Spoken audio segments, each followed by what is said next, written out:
তো এটা বলা হয়েছে এবং আমরা জানি ইবলিসও এই ঘোষণাটি শুনেছে, এবং যদি ইবলিস এই ঘোষণাটি শুনে থাকে তবে সেও জানে আদম 3টি জিনিস দিয়ে তৈরি।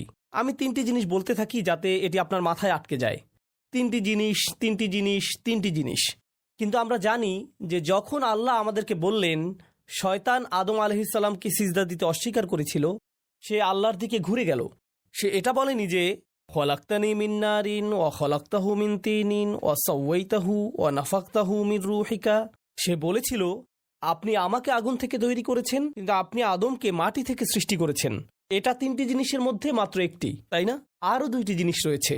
সে এটাও জানে যে মানুষের ভিতরে রূহ আছে, কিন্তু যখন সে আল্লাহর কাছে অভিযোগ করে যে তুমি তাকে ময়লা মাটি থেকে বানিয়েছো,